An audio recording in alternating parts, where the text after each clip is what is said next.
ब्रह्मा गुरुर्विष्णु गुरुर्देवो महेश्वरा गुरुर साक्षात परम ब्रह्म तस्मै श्री गुरुवे नमः। सनातन धर्म ही मात्र एक ऐसा धर्म है जिसमें गुरु को सर्वोच्च स्थान प्राप्त है। सनातन धर्म में गुरुओं के ऊपर अनन्य कविताओं एवं अनेकों श्लोक की रचनाएं हो चुकी हैं। गुरु के बिना हमारा जीवन निरर्थक है। यदि एक अच्छे गुरु का सानिध्य मिले तो एक शिष्य परम ऊंचाइयों को छू सकता है अपने जीवन में। आइए आज के इस वीडियो में हम आपको महाभारत के 7 प्रमुख गुरुओं के विषय में बताएंगे जो कि सबसे अधिक शक्तिशाली एवं प्रसिद्ध थे द्वापर युग के समय में। आइए वीडियो शुरू करने से पहले यदि आपने हमारे चैनल को अभी तक सब्सक्राइब नहीं किया तो कृपया चैनल को सब्सक्राइब कर बेल आइकन अवश्य दबाएं। इससे सभी वीडियोस की जानकारी आपके पास सबसे पहले पहुंचे। हो सके तो इस वीडियो को अंत तक अवश्य देखिए। आइए वीडियो शुरू करते हैं। जय श्री राम। इस वीडियो में हमने मुख्यतः द्वापर युग के 7 सर्वश्रेष्ठ एवं सर्वशक्तिशाली गुरुओं को ही सम्मिलित किया है। नंबर 7 के स्थान पे है कुल गुरु कृपाचार्य। गुरुवर कृपाचार्य हस्तिनापुर के कुल गुरु एवं राज पुरोहित के पद पर थे। गुरुवर कृपाचार्य पांडवों तथा कौरवों के प्रथम गुरु माने गए हैं। गुरु कृपाचार्य स्वयं ही एक बहुत ही महाप्रतापी ऋषि शरद्वान ऋषि के पुत्र थे और उनसे ही गुरुवर कृपाचार्य ने 4 प्रकार के धनुर्वेद का ज्ञान प्राप्त किया था। गुरुवर कृपाचार्य ने पांडवों तथा कौरवों को प्राथमिक ज्ञान प्रदान किया। गुरुवर कृपाचार्य ने विभिन्न प्रकार के धनुर्वेद, अस्त्र शस्त्र, राजतंत्र का ज्ञान कौरवों, पांडवों तथा अन्य योद्धाओं को भी प्रदान किया था। कृपाचार्य महाभारत में लड़े हुए उन योद्धाओं में से एक थे जो महाभारत युद्ध के बाद जीवित बचे रहे थे। इसी के साथ गुरुवर कृपाचार्य सनातन धर्म के 8 चिरंजीवों में से भी एक हैं। छठे सर्वोत्तम गुरु के स्थान पर है सांडीपनी ऋषि।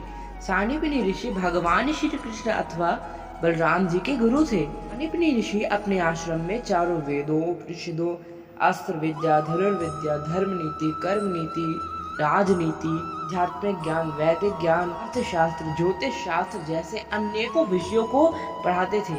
सांडीपनी ऋषि एक ऋषि के रूप में बहुत ही विद्वान एवं बड़े ही ज्ञानी ऋषि थे। सांडीपनी ऋषि जी ने अपनी सारी कलाएं भगवान श्री कृष्ण को सिखाई थी। सांडीपनी ऋषि का आश्रम उनके समय में सबसे अधिक बड़े आश्रमों में से एक था। सांडीपनी ऋषि के आश्रम में 64 कलाओं की शिक्षाएं प्रदान करी जाती थी विद्यार्थियों को। 5वें सर्वोत्तम गुरु है गुरुवर बलराम जी। गुरुवर बलराम जी द्वापर युग के गदा चालक एवं मल्ल युद्ध के सर्वश्रेष्ठ गुरु थे। वैसे तो बलराम जी चारों युगों में हनुमान जी के पश्चात सबसे अधिक बलवान व्यक्ति माने गए हैं। इसी के साथ वे सर्व उत्तम गुरुओं में से भी एक हैं। बलराम जी ने कौरवों एवं पांडवों दोनों को ही एक तरह से शिक्षा प्रदान की। कौरवों में उन्होंने दुर्योधन को और पांडवों में भीम को शिक्षा प्रदान की थी। भीम तथा दुर्योधन ये दोनों को ही बलराम जी ने गदा युद्ध का महारथी बना दिया था। भीम अथवा दुर्योधन बलराम जी के पश्चात दोनों ही गदा युद्ध में संपूर्ण द्वापर युग में सर्वश्रेष्ठ योद्धा बने थे जब उन्होंने बलराम जी से शिक्षण प्राप्त किया था। महाबली बलराम जी ने दुर्योधन को जल साधना भी सिखाई थी। राम जी ने अभिमन्यु को राजनीति का विशेष ज्ञान दिया था। इसी के साथ बलराम जी ने अभिमन्यु को भगवान शिव का शक्तिशाली धनुष रुद्र नामक का धनुष भी प्रदान किया था। चौथे स्थान पे वो गुरु हैं जो कि संपूर्ण द्वापर युग के सबसे अधिक प्रसिद्ध गुरु माने गए हैं। वो है गुरुवर द्रोणाचार्य। गुरुवर द्रोणाचार्य ने संपूर्ण द्वापर युग में सबसे अधिक शिष्य बनाए थे अपने, और वो पांडवों सहित अन्य दूर दूर के राजा महाराजाओं के पुत्र, बड़े सेना नायकों के पुत्र गुरुवर द्रोणाचार्य के आश्रम शस्त्र विद्या एवं ज्ञान प्राप्त करने के लिए आते थे। तो द्रोण ने ही महानायक अर्जुन को विश्व का सर्वश्रेष्ठ धनुर्धर बना दिया था। गुरुवर द्रोणाचार्य के पास जितने भी दिव्यास्त्र थे उन्होंने अश्वत्थामा और अपने महान शिष्य अर्जुन को प्रदान किए थे। गुरुवर द्रोणाचार्य महाज्ञान के भंडार होने के साथ साथ एक अति शक्तिशाली योद्धा भी थे। गुरु कृपाचार्य के पास नारायणास्त्र, ब्रह्मशीर, ब्रह्मास्त्र अथवा वज्रास्त्र सहित बहुत सारे दिव्यास्त्र थे जो उन्हें उनके गुरु परशुराम जी से प्राप्त हुए थे। इसके साथ ऋषि अग्निवेश जी से भी द्रोणाचार्य जी ने ब्रह्मशीर अस्त्र का विशेष ज्ञान प्राप्त किया था। तीसरे महानतम गुरु हैं ऋषिवर वेदव्यास। ऋषिवर वेदव्यास जो कि महातेजस्वी एवं महाशक्तिशाली गुरु हैं। ये वेदव्यास को समस्त वेदों का ज्ञान था।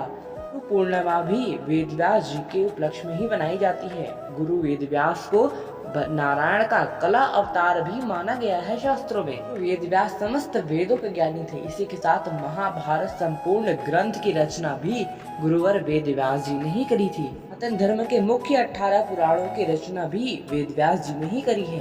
वेद व्यास जी हमारे सनातन धर्म के 8 चिरंजीवियों में से एक हैं। ऋषि वेद व्यास इतने अधिक तेजस्वी थे कि उनके पास दिव्य दृष्टि भी थी, जो उन्होंने बाद में संजय को भी प्रदान करी थी। व्यास जी ने कुरुवंशियों का बारंबार मार्गदर्शन भी किया था।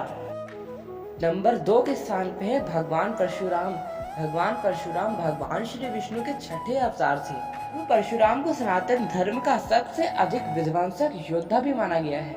इसी के साथ साथ गुरुवर परशुराम ने अपनी शिक्षा भगवान शिव, ऋषि विश्वामित्र, वशिष्ठ जी, पूर्ण वैदिक एवं आध्यात्मिक ज्ञान का संपूर्ण ज्ञान का भंडार उन्होंने महर्षि कश्यप से लिया था।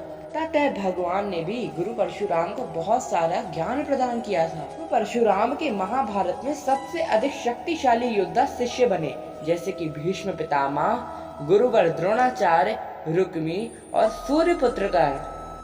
नंबर 1 पे है भगवान श्री कृष्ण। भगवान श्री कृष्ण द्वापर युग के ही नहीं बल्कि संपूर्ण जगत के सबसे उत्तम एवं सर्वशक्तिशाली गुरु हैं। भगवान श्री कृष्ण से अधिक ज्ञानी न कोई गुरु है और न ही उनसे अधिक शक्तिशाली कोई योद्धा। के गुरु भगवान श्री कृष्ण स्वयं हो, उन्हें कोई भी पराजित नहीं कर सकता। इसका उदाहरण महाभारत में पांडवों की विजय और कौरवों की पराजय आपके समक्ष है। तो इसी के साथ हमारा यह वीडियो यहीं भी समाप्त हुआ। यदि आपको वीडियो पसंद आई हो तो कृपया इस वीडियो को लाइक कर चैनल को सब्सक्राइब करें, और यदि आपने इंस्टाग्राम पे हमें फॉलो नहीं किया है तो वहाँ भी हमें फॉलो कर अपनी कृपा हमारे ऊपर बनाए रखें। इस वीडियो को अंत तक देखने के लिए आपका बहुत बहुत धन्यवाद। मिलते हैं नेक्स्ट वीडियो में, तब तक के लिए आप सभी को जय श्री कृष्णा, जय श्री राम, हर हर महादेव।